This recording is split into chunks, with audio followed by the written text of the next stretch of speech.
Slavery is back. Welcome to a place where private business profit from a captive labour force, yet pennies are spent on medical services to a population in which the Indigenous, the poor and the mentally ill are overrepresented. Where isolation, humiliation and degradation are facts of life. Welcome to prison.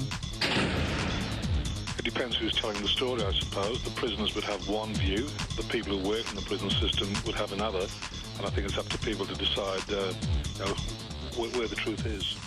Give government propaganda and the media spin doctors the flick. And check out Doin Time for news, views and tunes on prison issues from Guantanamo Bay to Christmas Island to prisons and detention centres everywhere. Every Monday at 4 p.m. on your community radio 3CR. We are still fired up and we're still talking about revolution.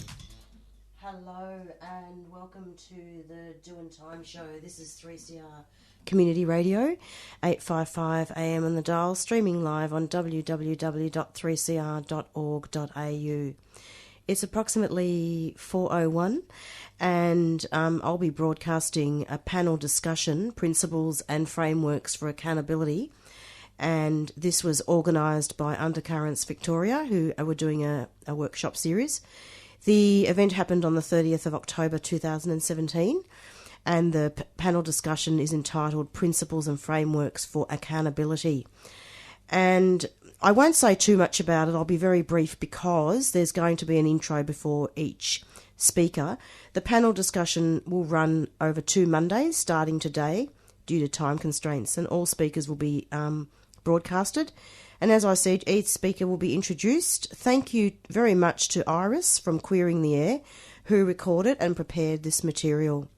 And so on the show today, we'll have Lauren Caulfield from Flemington Kensington Community Legal Centre speaking.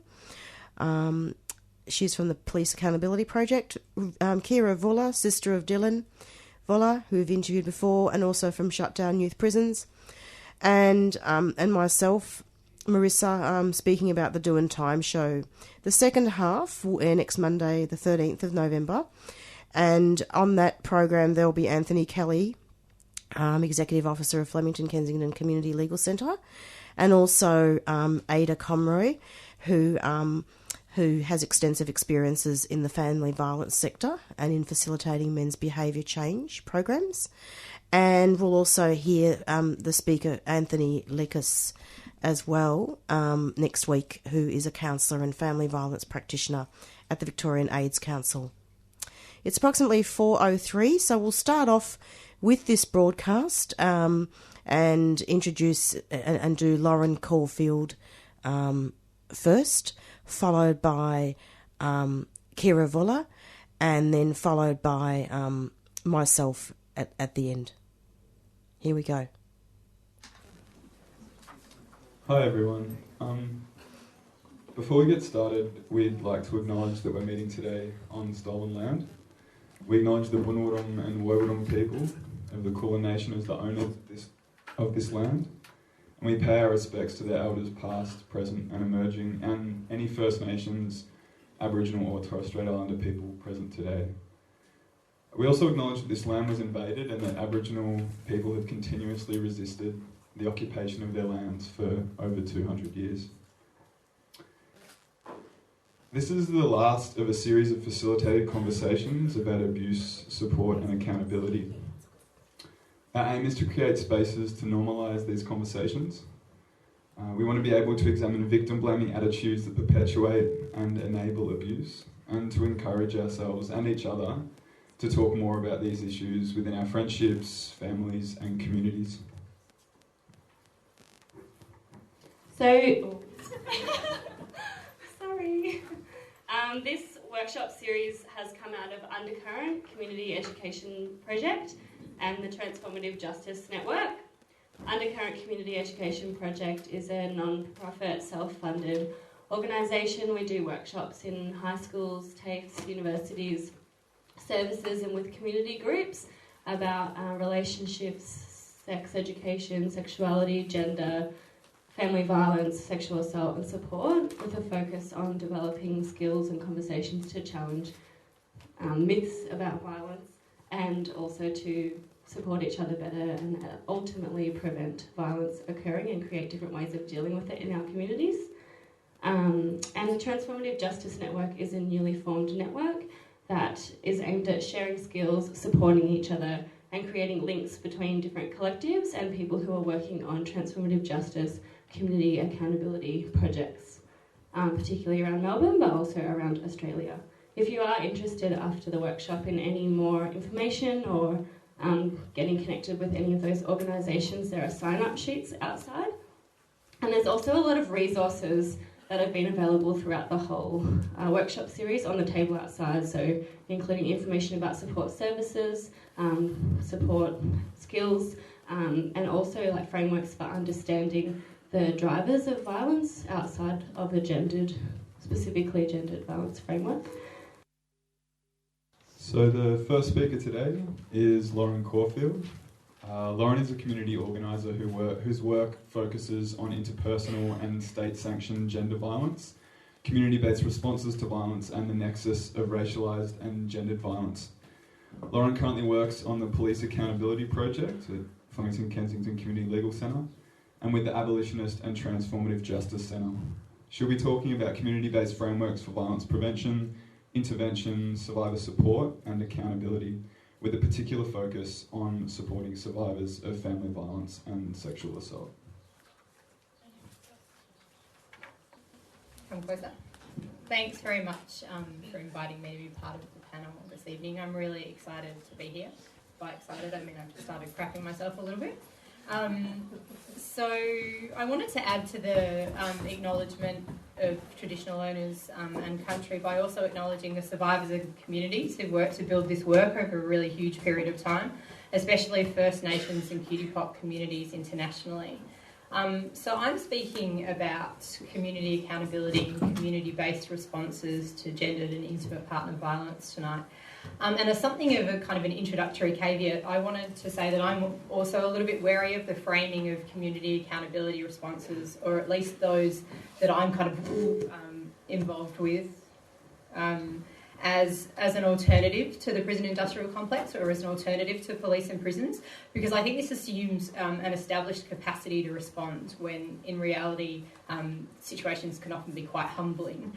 And also I think it risks creating a situation where survivors can be pressured to sort of demonstrate their radical politics by not calling the police and instead taking up community responses.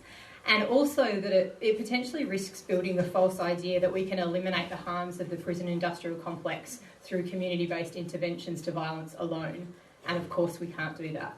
And the other caveat that I think is related to that is that because of our tendency to focus our community accountability or community-based interventions on responses to intimate partner violence and sexual violence and that ilk of harm, I think, rather than other types of harms that are perpetrated in our communities, it can mean that often it also risks creating a situation where we're sort of testing some of these initiatives kind of live to air on the lives of survivors, which I think, so that's all kind of some of the risk and framing stuff that I see. And I also wanted to note that while it's a really essential intersection that we're working at, and is it my movement that's doing that? Sorry, I'm really flat. I'll try and hold my hands like this. I have to stop flapping. So while it's a really essential intersection and we absolutely need to develop strategies that tackle both state-based and interpersonal violence, it's not always an easy alliance, obviously, between feminist anti-violence work and prison abolitionism. And I think that's because the former has often built relationships with and advocated for the role of police and prisons without necessarily engaging with the real critique and acknowledgement of their inherent violence, the harms that they entail, the ways that the prison industrial complex disproportionately criminalises survivors of violence, First Nations people and people of colour, to name just a few, and the ways that also building relationships with police and prisons also serves to enshrine and legitimise their role and assists in kind of confusing the idea of accountability with punishment. But then in turn, I think from a prison abolitionist perspective, Prison abolitionism has also sometimes failed to sufficiently answer the question about what mechanisms actually exist for survivors, particularly right now, how those will be prioritised, and what happens in the smaller proportion of situations where people are repeatedly or seriously violent, and perhaps community capacity is not yet up to dealing with that. So I wanted to kind of name those complexities up front, and with that in mind, community-based anti-violence work is necessarily really deeply hopeful or optimistic work. It's very much still underway and under evolution, and like anything that straddles complexity, it's the subject of a lot of debate and contention and critique, not least from those engaged in the work and within the field.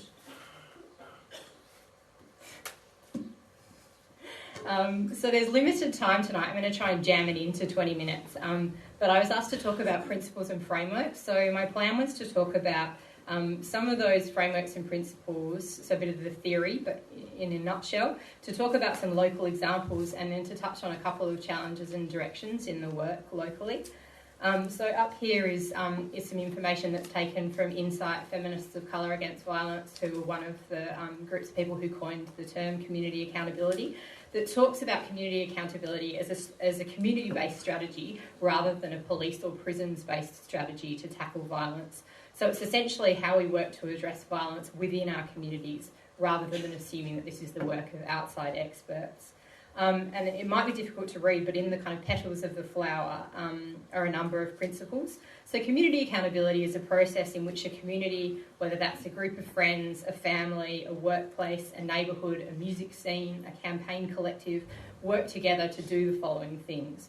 So firstly, to create and affirm values and practices that resist abuse and oppression and encourage safety, support and accountability. Secondly, to provide safety and support to community members who are violently targeted and support that respects their self-determination, which is a really important delineator from some other work. Thirdly, to develop sustainable strategies to address community members' abusive behaviour, including via creating a process for them to account for their actions and transform their behaviour. So that third petal is the one that I think gets a lot of attention as compared to some of the other avenues of community-based work. And fourth, to commit to ongoing development of all members of the community and the community itself to transform the political conditions that reinforce oppression and violence. The other term that's often used, my other slide link, is transformative justice.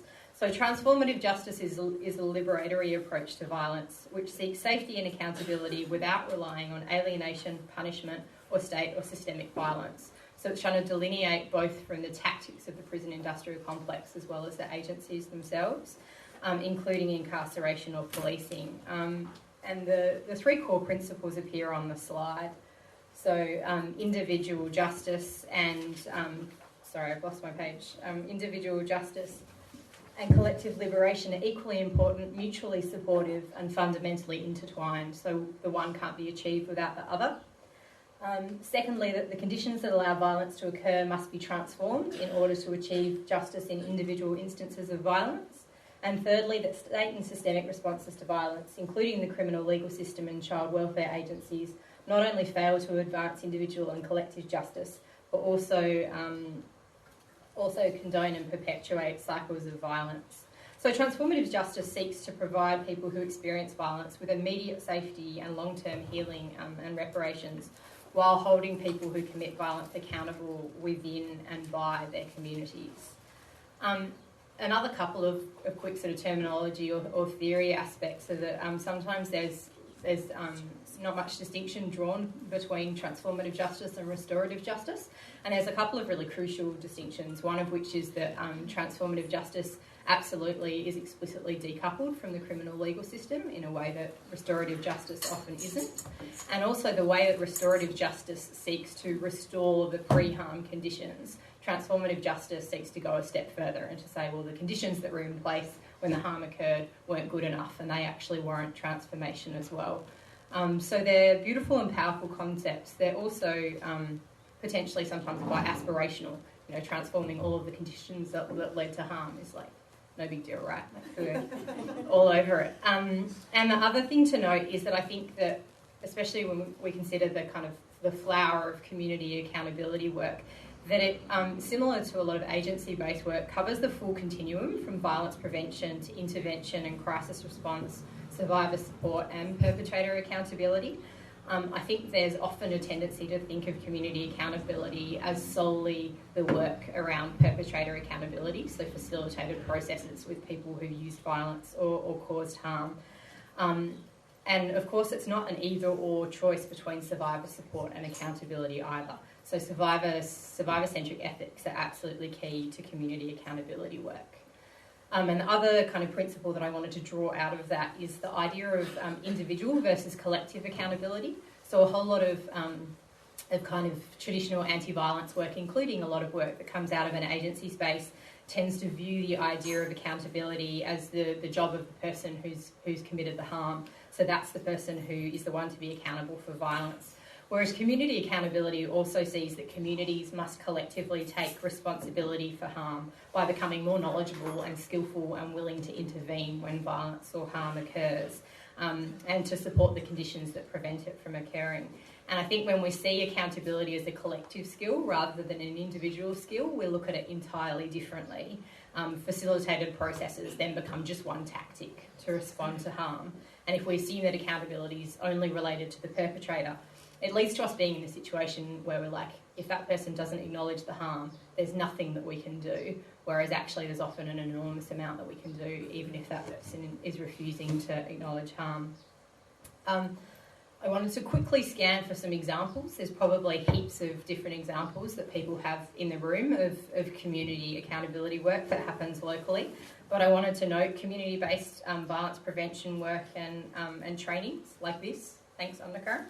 The Transformative Justice Camp, the work of the Transformative Justice Network, so education and resource sharing, that including the work that traverses or adapts tools that are used in an agency space for community interventions, mentoring and supporting people in the work, street patrols, I think Ant will talk about some of those, storytelling and advocacy, so I'm thinking of projects like I Am Not My Skin, in which Pacifica and Polynesian youth talk about their experiences of state-based violence, survivor support, both individual support and the work of collectives, so the new Survivor Support Collective, but previously the work of collectives like A World Without, safer spaces work done on a kind of case-by-case basis and in particular communities and venues, work that focuses on gender violence enacted in prisons, so including the violence of strip searches, as state-sanctioned sexual assault, the work of Inside Out and others. So there's a huge amount of community accountability work that happens locally, and certainly collectives and projects that hold abolitionist ethics in anti-violence work. So Undercurrent, the Abolitionist and Transformative Justice Centre, and who work to address intimate partner violence but also act in solidarity with criminalised and incarcerated people. And then, of course, facilitated accountability work with people who've caused harm. I assumed I'd probably be speaking after Anthony and Ada, so I'm going to speak from a premonition perspective and say that that I think they'll touch on that work in an agency context, but there's a large number of parallels with the kind of accountability work that also happens from a community space. So those parallels are things like taking a psychoeducational approach, some of the techniques like risk assessment and partner contact work, in tandem and as regular check-in and reference point, or the architecture of an accountability process, use of the power and control framework and a focus on privilege and entitlement rather than sort of spurious ideas of anger management work. And there's also some key ways that community-based accountability work differs from agency-based work, and some of that is often it's, it might occur in a one-on-one way, it can occur over a longer term, that community-based interventions often don't have the same leverage as court-based mandates to get people to engage or to come along, which is not to say that there's no leverage, but it's often a different kind of leverage. And so subsequently tend to work more with people who at least acknowledge the harm, that it's occurred, and express some kind of willingness to engage in accountability. And also, of course, it occurs in a known location and is often work with known people, which is quite different as well from some MBC-based work. And the other important principle there is survivor-led ethics, so centering survivors in accountability processes. Often in those processes, the survivors' needs and requests provide the starting point and the architecture of the process. And the other piece of work that I think happens locally or is happening more locally is work to develop thoughtful and useful responses to interpersonal violence that add to and build beyond the kind of 000 or call the police reflex. So actually work that looks at community divestment from police and prisons. And I'm thinking of the Beyond 000 workshops and some of that work with agencies kind of pushing back on the idea that the default response to violence is always to call the police. In terms of challenges and directions, I'm talking fast to smash through it all, there's obviously a zillion challenges and dilemmas and paradoxes in the work. So issues like, what if the person causing harm doesn't want to be accountable? How do we avoid compounding harm or replicating oppressive tactics in our interventions? How do we appropriately pay homage to the communities who've developed this work and avoid appropriation while also stepping up to do this work in our own communities? But a really central challenge that comes up all the time and is spoken about a lot in Melbourne is the challenge of kind of who is the community. So how do we define a community if we're bound together by politics or identity or friendship rather than geography or necessity? And how do we create conditions that mean that the community will hold together in the challenging circumstances of anti-violence work or when a harm has occurred, particularly a serious harm? And I had a quote I wanted to put up there from an activist, Norma, who I interviewed for a research project, and she said, I think a lot of the time the way that people start engaging with community accountability is there's an incident and we're trying to figure out what to do, and there's this really rad approach that we've heard about, and we end up trying something, burning out, and then there's another phase of people going through that arc.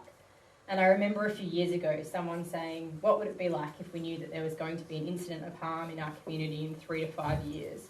What would we do now to actually be ready by then, rather than just leaping into action because we know something's happening right now, which is coming out of a well-intentioned impulse to help, but often not having laid that groundwork. Yeah, and so I think that leads to a kind of a directional theme, which is about building accountable communities, so building the skills and capacity for collective response. And there's no magic fix answer to that. That's about building, working together to build a shared analysis of violence and deepening our own understandings and personal practice, rather than assuming that this is something that we just have or that it's shared because we're kind of radical, and to embed this in our communities in an ongoing way. So that's about taking ourselves through resources, writing, building spaces for community dialogue, storytelling, training, events and discussions like this, sharing and reflecting and archiving and actually talking about our experiences so that we're not losing that knowledge from intervention to intervention, and working deliberately on self-accountability and accountable relationships as a building block for community accountability. So the idea that we're making agreements in advance of a harm to come that means that we'll be better equipped to respond to that. And the second area that I wanted to talk about was how we make our critique effective and useful. I've got one more slide. So how we evaluate our work. And there was a comment that I put up. There was a quote from Jenna, who works with Philly Stands Up, who said, once we became focused on success, we tended to pay less attention to the patterns of abusive behaviour that this person still needed to work through.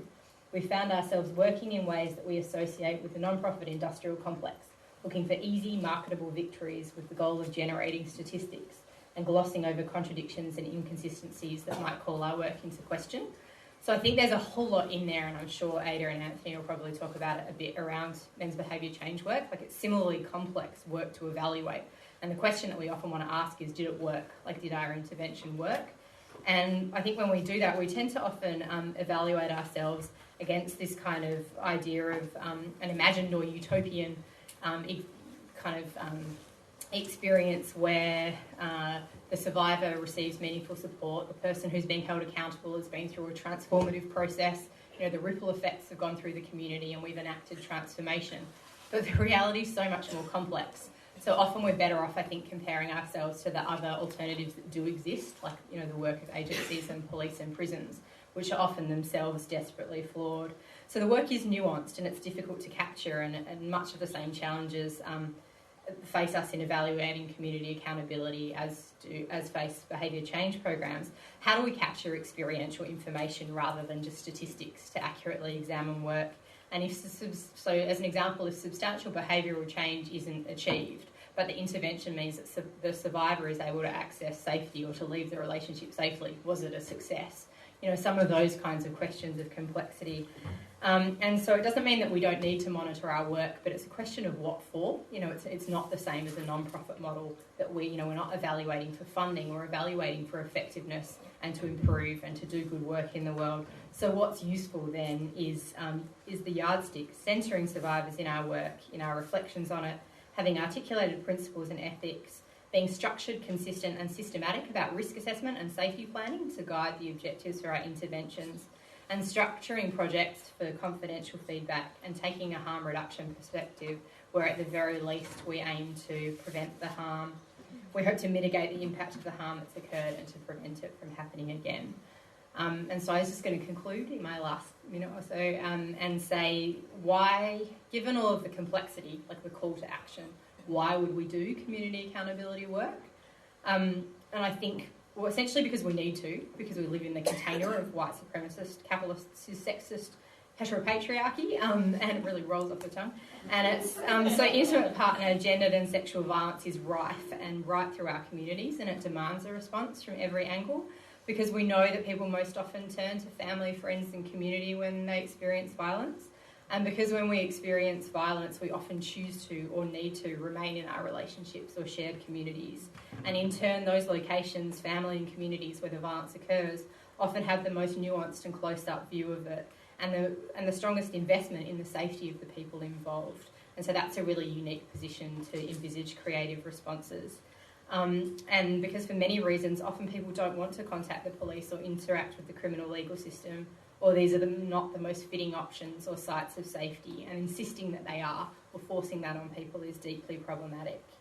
And finally, because it means that we take up collective responsibility for our individual and collective action to build safer communities, rather than assuming that this is solely the work of outside agencies or systems that are themselves inherently violent.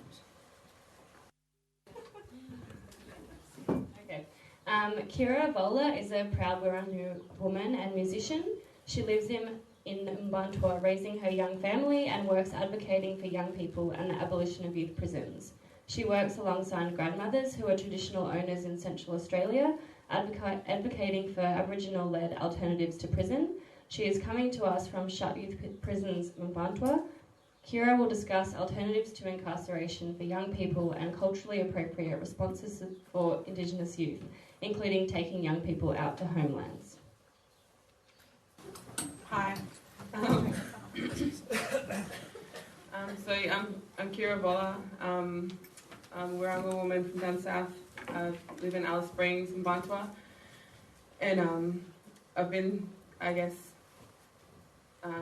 kind of sent down here from the grandmothers up there who have been working really hard to try and get some sort of action happening to be able to shut down the youth prisons in particular Don Dale, and bring the kids back home and onto country, so they can be looked after in culturally appropriate ways and they can learn their culture and all of that kind of stuff. So I'm going to start off by reading out a statement that the grandmothers came up with, and I think they've sent it to Michael Gunner, and we've just published it around trying to get some sort of support and doing rallies and all sorts of things, just trying to get support around this momentum, because I guess a lot of us feel kind of mad sometimes speaking about this when there's such a big community of people that are just so against kids not being in prison and just are so for kids being in prison, and it's really hard to try and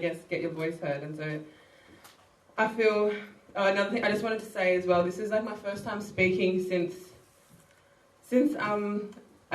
I felt pressure to speak because my brother was in Don Dale and he was bound by the system, and I felt the pressure to have to speak on his behalf. And all those other times that I've spoken, I've felt a pressure to have to speak in the moment, and now I feel like it's more of a passion at the moment now for the rest of the kids, because my brother's still alive and he still has his life and he's free now. So that's that's a blessing, but at the same time it's a curse because I'm haunted with all these memories of all these other kids that are still in Don Dale. And right now, our jail in Alice Springs, our kids' juvenile detention centre, is empty because they're renovating it, and they've sent all of the Indigenous kids from there 1,500 kilometres away into Darwin, to Dondale, and so they're all 1,500 kilometres away from their country, from their family, from anybody who's able to visit them. And they're sitting in a jail that was closed down years ago for adults because it was riddled with asbestos, and these adults couldn't be contained in the prison, so the government built the adults a new state-of-the-art prison and put all of the kids into the old prison that's riddled with asbestos, which is where Dylan was held at the time of all of those videos. And still, all these kids are still being held there. I've tried to speak to the minister about it. I've tried to speak to Dale Wakefield about it, who's the children's minister for family and children's in the NT. And at the moment, her solution was to give family and children's services control over juvenile justice, basically. So now family and children's services isn't just taking kids off of their parents, but they can now take kids off their parents and also send them to jail without them having to go through adult corrections facility at all, which is just so wrong because it's the opposite way in what we're trying to go. We're trying to get kids out of the system completely, and facts at the moment are being investigated by the Royal Commission for not being able to do their job in the part of all of that child protection stuff. And yeah, so I'm just going to read this statement out from the grandmothers and what they've written, and then I'll just read a bit of my speech. So the Grandmothers Group calls upon Michael Gunner, the Chief Minister of the Northern Territory, to listen to us. The Grandmothers Group was set up to stop youth detention and to support Aboriginal deaths in custody, which is now grown to include support for families dealing with youth suicide and for children and youth experiencing violence on the streets, communities and in detention. The Grandmothers Group calls upon the grandfathers and families to work with us to help all our children and youth in need and to stop the violence against our children and youth on the streets, on the communities and in detention. As Aboriginal families, we care for all our children and youth, and we want the government to acknowledge us and listen to us about the care and protection of children and youth. As Aboriginal families, we can work together with others in the community to improve the care and protection of our children by making safe places for them on their homelands and to be in the care of guardianship of their families. As Aboriginal families, we support better management of culturally appropriate diversionary programs to be based throughout the region for Aboriginal children and youth. We support the healing and well-being of all our children and youth by teaching them about respect for themselves, for their elders and families, for others in the community and for their homeland. We want to teach them about their language and culture and to learn about the dreaming of their country and to learn how to listen to the songs and the dance like their elders and ancestors. We support their growth and development in life and want to teach them about their traditional roles and responsibilities with good behaviour and attitude in life. We want to secure better opportunities in schooling, employment and training, and in academic and career pathways for our children and youth, and for them to achieve in life and to be happy as the future generations of Aboriginal managers and carers for our homelands. The Grandmothers Group would like to thank all of those of you who supported our cause by sharing your knowledge and skills and time for standing by us. And so I guess elaborating on that, kids can't do any of that in jail, and it's not possible, especially for Indigenous kids, to have any of that connection to culture. And like in the NT, I can't remember the percentage of kids, but I think it's pretty close to the majority of the kids in Dondale are Indigenous, which is it's really sickening and saddening for a lot of these grandmothers because they don't have their grandkids to be able to pass on their songs to, and their stories and their culture and everything like that. Yes, I just wanted to make sure that I read that out because I've been blessed with these beautiful, strong women who've been, fighting for these things for years, like years and years and years, marching for years, and still not being heard, not being listened to. And now, I feel like, young people like myself need to listen to them and take on some of that fight and speak up. And so I want to speak a bit about myself and when I was younger and the kinds of trouble I got into, and I guess the ways in which people treated me differently based on the way they thought that, I guess, either if I was too light or if I was too dark, in the way that the society, I guess, treats young people. So So like you may have seen my little brother Dylan on Four Corners, and I've become an advocate for him over the past year. And I was raised by my mum, who raised five kids as a single mother, and she instilled in us strong values about not being judgmental and being accepting of people from all walks of life. And we moved to Alice Springs when I was about 11 years old, and I grew up in Adelaide before that. When I got to Alice Springs, I hit puberty and rebelled really hard against my mum, and I used to shoplift and walk around town and just do lots of really bad things.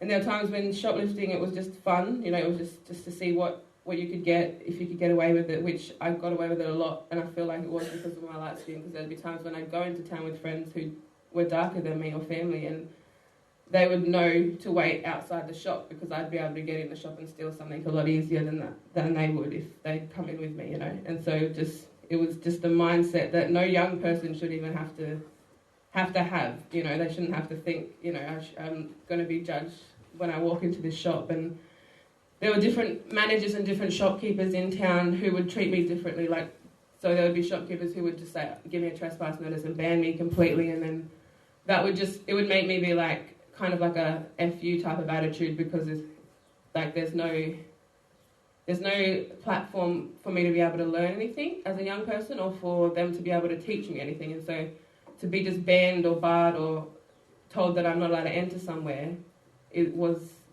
gave me kind of a reason to want to try to sneak in there when the shopkeeper wasn't looking or something. Whereas when, like, and I still remember this manager to this day, she still works at the shop, but she, instead of kicking me out of the shop, she came up and she said, look, I know that you steal from my shop, but I just want you to know that I'm watching you. You can come in my shop whenever you want, but don't steal, because I know that you steal. And I've kind of like made me think, oh shit, okay.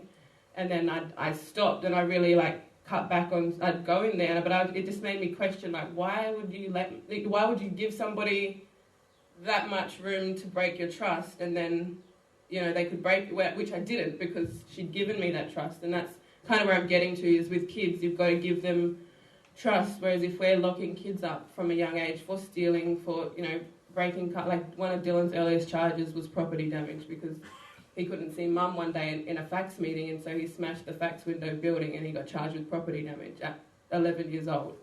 And that's like so many kids in Alice Springs and NT everywhere really are being charged with these offences and being criminalised as if they're adults and they know the repercussions of their actions, when like as adults and as a society we could help them learn and, you know, like take that opportunity to teach them how to better themselves, rather than locking them up or taking them through an adult court system. And like, I don't have all the solutions for this, but I know that there's so much money that's being funneled into prison and into, you know, child protection that's not actually protecting children or helping them or bettering them off in any way.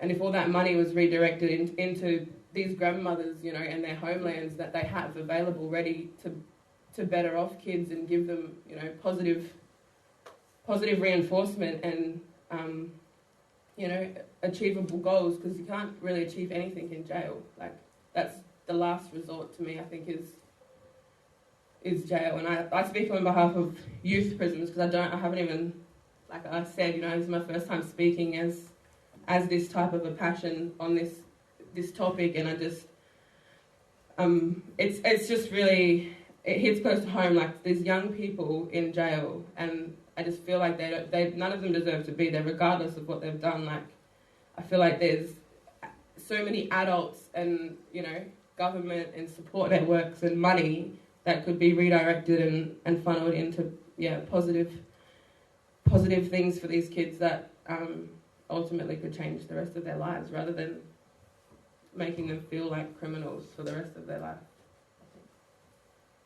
I'm not sure what else to say. I think I have a little bit more, but I kind of went off trail a little bit. But basically that's just where I wanted to speak from, a point of trying to get understanding on, like, especially Indigenous kids. Like, that's where I'm speaking on a level of Indigenous kids, because they have so much underlying issues. You know, we've dispossessed, and a lot of intergenerational trauma and disconnection from our culture, and you know, for so long, like I was trying to be this white person, like that I like just trying so hard to fit into this society that, and I knew it wasn't where I was meant to try to fit into, but the world made me feel like it, like all the stealing. I didn't need to steal, like I stole because there was things that I felt I needed to fit in to the world, like, and it wasn't. Like, I always had everything I needed, but I did those things because I felt, the pressure of society has made me feel like that. And the same with kids when they're removed from their families into facts. You know, they're given all these worldly possessions that just take away from love and life and that family value. And it happens too much. And then that leads to anger and all of those underlying issues inside of that child. But then the world doesn't understand why that child's so angry. And it's just it just seems like such a simple thing to be able to understand, but so many people don't understand it. But yeah, I'm not sure what else to say. And our final speaker will be Marissa Sporzaro. Marissa is a human rights advocate and prisoner support advocate. Marissa is a broadcaster for Doin Time, a show on 3CR Community Radio, presenting information and discussion around issues faced by prisoners in the criminal justice system and migration. Marissa will discuss frameworks for the work she does with criminalised people, why she does the radio show Doin Time, and the importance of support and solidarity with criminalised people. Hi, I've been broadcasting at 3CR for over 15 years. And have been involved in the prison, Indigenous and environmental struggles for many years. I also have a degree in social work from Monash University, a diploma of herbal medicine from Southern Cross Herbal School in Gosford, New South Wales, and a diploma of Indigenous therapies from Central Queensland University. I come to this panel with experience and skills working with criminalised youth and youth corrections, women in prison, child protection, and a passion for media. I decided a long time ago that social work was not what I wanted to work with. I prefer to call myself an advocate. And in fact, when I was working in social work, I was always getting into trouble from other staff members and management because instead of a staff member driving me as a vision impaired woman, I used to walk to Centrelink with parolees and young people that had been in prison. And it was a therapeutic way of talking to them. So I'd sort of say, how do you steal cars? You know, how do you do that? You know, so so it was pretty cool. But yeah, I kind of got kicked out of social work in a way because I wasn't very good at it. So I decided to do forest blockading instead. So I just thought I'd share a bit of my personal journey, you know, before I did radio, just so that people know who I am. So I mainly participated in forest blockading in East Gippsland and the wood chip mills in Geelong. And I also did some cooking at Friends of the Earth at the cafe, and I think the girls spun out there too. So I burned myself, but it worked out. But currently radio broadcasting is what I do to get the message across. 3CR has been operating since 1976. I currently host the Doin Time show, which will be the guiding principle and framework for tonight's panel. I'll be talking about the special role of media and radio broadcasting when overcoming systemic violence and problems, from prison to detention centres to the courtroom. I will unpack the ways of the framework in which the Doin Time show works to contribute to transformative justice, and I'll also talk about how media builds the movement to stop Aboriginal deaths in custody. And I suppose it would be pretty useful, otherwise how are people going to listen to it? I should say what time it is, shouldn't I? Every Monday from 4 to 5 p.m. Is the show, and it also streams live on www.3cr.org.au. By the end of this discussion, hopefully you'll understand how the Doin Time show builds bridges to bring peoples together in order to create empowerment and accountability and work towards communities, not prisons. In a media climate where companies such as News Limited and Fairfax Media hold about 88% of the print media assets in Australia, and our national broadcaster, the ABC, has been taken apart by an ideologically driven government, it's vital that people in our community have access to the information and knowledge to make shifts in their lives and to be accountable to their communities. This is particularly crucial when people are criminalised. The Doin Time show acts as a vehicle for community action, healing and accountability, which are the goals of transformative justice. From racial profiling as well, which I'll discuss later. Transformation of the social conditions that perpetuate violence, systems of oppression and exploitation, domination and state violence are things that we on the Doin Time show are committed to. And when I was doing my research on transformative justice, I didn't know what the hell it meant. But then I had a look and I thought, hey, this is what the Doin Time show does. So what the hell am I doing? I didn't even know what it was. And I just realised that the show does that. Go figure. Why and how do we broadcast the Doin Time show? Why is it needed? What do we broadcast? So I'll give you a bit of a rundown here. In a time when government uses divide and conquer tactics that splits communities, we need to be forever vigilant. The Doin Time show has a long history of providing media work in the Aboriginal deaths in custody movement. The program, I already told you that, so I don't need to say that again. So every Monday, the show provides people with a safe environment to speak about their experiences. To be clear, we are committed to the lived experience of prisoners. To give an example, we interviewed Claire Seppings, who wrote an excellent report, and she had a Churchill Fellowship documenting overseas research about ex-prisoners implementing programs for their peers. Why would you want to have prisoners, like people that aren't prisoners, in programs that don't have lived experience? And it's always good to have support people there, but ultimately we were interviewing about the lived experience, and we often have many ex-prisoners on the show as well. By organising interviews with women in prison and also men, we are fostering opportunities for inmates and ex-prisoners to talk about their lived experience, whilst monitoring peer support for them and encouraging them to meet and discuss pertinent issues. To fulfil these goals on the show, we make certain the reports such as the Ombudsman's publications containing recommendations, the Bringing Them Home report and other important reports that become available are talked about and analysed. In this way, these reports are used as educational tools for listeners. Other reports publicised on the show are the ones from Kensington Flemington Community Legal Centre. And I've often bugged Anthony Kelly. Hey, Anthony, I said, do you want to be interviewed? I'll probably ring him at 9 o'clock in the morning. You know, pretty short notice, but he's really good about coming on. And in fact, I'll probably piss him off, but anyway. I'm just kidding. But yeah, so it's pretty good, and we've interviewed Tamar Hopkins as well. And in fact, we recently recorded a symposium as well, which appears on a podcast if people want to have a look on the website, where Tamar Hopkins and many other speakers talked about racial profiling and also police investigating police. We've also interviewed about the Equality is Not the Same report, and many submissions about ending racial profiling. We've interviewed also, recorded a speech also by Karina Horvath, which Anthony talked about earlier on. We do lawyers as well from the Human Rights Law Centre, and we keep an eye on ongoing protest and anti-masking laws and provide a forum for protesters and arrestees to come onto the show. And then it gets a bit sticky because we have to be really careful about contempt of court. In standing in solidarity with women in prison, refugees, asylum seekers and other minority groups, we are providing a voice and using media as a way to help people heal. Our media is a weapon for change.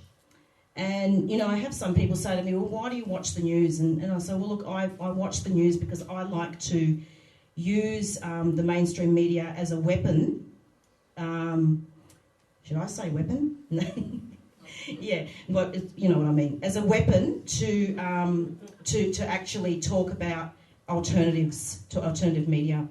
The over-policing of diverse peoples of colour, Aboriginal and Torres Strait Islanders remains the most urgent issue across the criminal justice system in Australia. The gradual and tragic process of colonisation is complicit in dispossession as a well-established feature of the disruption of Aboriginal self-determination. We address this through interviewing Aboriginal elders, lawyers and community workers about the over-incarceration of Indigenous people, prison overcrowding and other violations of human rights, including the deprivation of medical treatment in prison. Accountability to ex-prisoners is paramount on our show. We have interviewed women coming out of prison who have been traumatised by strip searches and other atrocious interventions. We interviewed Jeff McMullen, who's a filmmaker and journalist, about Vincent Linguari, To quote from his interview, he says that after such a long period of oppressive policies that clearly fail Aboriginal people, we need to think more deeply about Vincent Lingary's conviction that it is possible to share this land fairly with everyone who now calls this country home. The stories of Aboriginal elders provide healing for us all, especially when we conduct historical interviews about people from the stolen generation and looking at Aboriginal freedom fighters that were hanged in Melbourne. And indeed, there is a statue near Victoria Market for all to see. The Doin Time show is constantly interviewing elders and lawyers and activists about the Royal Commission into Aboriginal deaths in custody. We discuss the Royal Commission's 339 recommendations in detail and educate listeners. And we talk about the notification service. Sometimes I feel like on the radio I sound like a broken down record because it's repeat, repeat, repeat. You've just got to keep repeating it and acting as a watchdog. And that's how we're accountable. We make the state and the government accountable with violence. So that's what alternative media is about. We interview families who fight for their loved ones who died in suspicious circumstances. People like Auntie Patricia on behalf of Mr Briscoe, Uncle Sean on behalf of Miss Dew who died in custody, interviewing ISJA, Indigenous Social Justice Association, about Veronica Baxter, the transgender woman who wasn't given any hormone medication. We interview also about the history of gay people being criminalised. I'll use an example to highlight the lack of accountability. In the Northern Territory, people can be locked up on a whim under a new paperless arrest regime. West Australians are still being jailed for unpaid fines. It is almost as if the Royal Commission into Aboriginal deaths in custody never took place. Take the Aboriginal death in custody of Miss Dew, a young Aboriginal woman who died in custody. The medical system were not accountable because of lack of duty of care. The police were not accountable either. Recommendation 87 of the Royal Commission is arrest people only when there is no other way of dealing with a problem. And Recommendation 92 states imprisonment should be utilised only as a sanction of last resort. Recommendation 121 is for old fines to be waived, which is the total opposite of the West Australian Prison for Fines policy. Miss Dew was in custody for not paying her fines and she died horribly and alone. The family is still seeking answers. There is simply not enough time and the interviews are too numerous to discuss here. The Doin Time show tries as much as possible to acknowledge and honour the anniversaries of the deaths of Aboriginal deaths in custody. We also interview people on the anniversaries of massacres such as Mile Creek, for instance. And of course we can't forget Lex Watton, who is a warrior and became a political prisoner to support Cameron Domadge, who died in police custody, and killer cop Chris Hurley was acquitted and promoted to the Gold Coast. How is that being accountable? The Doin Time show has done extensive coverage on the Hickey family after TJ Hickey was killed by police in 2004, and persecution of the Hickeys continues to this day. We went to Sydney and recorded interviews on the day of what's known as the Hickey trial some years ago now, where police lied on the witness stand. I include these examples here to show you what the Doin Time show is doing. Pardon the pun. To emphasise the work that we do to connect people, to allow families to express their grief on air, to expose police investigating police. We also record protest forums and symposiums and conferences outside and air those as well. And of course we can't forget the fascists, the right-wingers. The Doin Time show has covered some of these fascist rallies to bring attention to racism. My host and I had media equipment on us and dodged this crowd of fascists marching down the street in their military paraphernalia. And we had to dodge them. I mean, some people were saying, hey, why didn't you go and confront them? Yeah, right, I'm going to go and confront them and get my head kicked in and I'm not going to be able to record the protest. You know, so go figure. Yeah, and we also have really good music on Doin Time, punk and metal. In my spare time, I like going to metal gigs and going in the pit. Promoting Aboriginal artists as well. We promote, and there was a really cool band actually from the Northern Territory called Desert Metal, and we promote them as well because it's really important to promote all artists, but Aboriginal artists as well. So we also have, and we haven't been able to do this because there's not enough prisoners. A lot of the prisoners I think would be in lockdown when this show is on, but a lot of prisoners used to listen in, and we used to have like a request show. And I remember one time I actually caught public transport in the rain to go and collect this tape from one of the legal centres, to take it back and play Romeo and Juliet by Dire Straits, because there was a guy who died in a motorbike accident for this woman in prison, and she was so happy. And that's the thing that we like doing. We like to connect people. And so the show's pretty grassroots. More recently, we have interviewed Dylan, and thank you to all the speakers. I really enjoyed listening to all of you, and Dylan's sister too, and have also done extensive coverage on the Royal Commission into Youth Detention. And what really got to me is, Malcolm Turnbull has the bloody audacity to, say that there has to be a Royal Commission, and all this stuff happened in 2015, and the Doin Time show was on there first, and I'm not trying to be competitive, and no, I'm not Channel 9, but, and Dylan was just pretty good. He talked about cultural programs and being in the bush, and how important it is that, that we shut down the youth prisons and have more things in the bush, and that's important. In transformative justice, it's about healing and accountability and fighting oppression and change. And to address state violence in particular, and individual violence, transformative justice is evident in the following ways when applied to the Doin Time show: liberation, shifting power, accountability, safety. The other thing I need to say as well is that we've interviewed the Grandmothers Against Removal as well, and refugee activists, and American Black Panthers such as Mumia Abu-Jamal. I actually spent a couple of years in America, and I used to go to protests in LA, and I remember one time I had two people from Copwatch taking me down to the station. So a lot of people have met, and they've had some wonderful meetings and networks formed as a result. So, and the last thing I want to say is that people we interview are empowered even in death. Aboriginal warrior and activist Ray Jackson in New South Wales, Isja, passed away recently, and we pay tribute to him by recording memorials for the Doin Time show. As a gesture of healing, we invited his daughter Carolyn to be interviewed so that she could express her grief on the show and pay tribute and celebrate his life. So there are significant gaps, and much more work needs to be done, and the Doin Time show tries to fill that gap. I would like to conclude by saying that public government spending needs to go into innovating programs to prevent imprisonment, and that's what we aim to do, to provide a media forum to make that happen. Our research is cutting edge and detailed. And as a personal touch, I'd like to say that I have also been criminalised in my life. You do not have to be in prison to be a target of the state. Transformative justice is also about respecting cultural and racial differences. Regardless of race, we need to unite against our enemy, which is capitalism. To only say that we support First Nations people is paternalistic, and we will be forever mimicking the features of colonisation. We must instead connect all our struggles in solidarity, in our shared oppression, black, white or brindle, as warrior Ray Jackson used to say. Ray has since passed away, but the legacy of standing together in solidarity lives on. The people united shall never be defeated.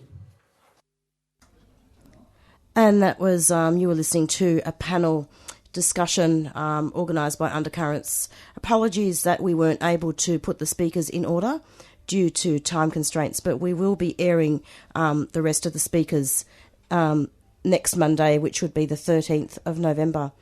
Thanks for listening, and we'll see you every Monday from 4 to 5 p.m. See you next week. Blackfellow, Whitefellow will be on next, and Beyond Zero up next.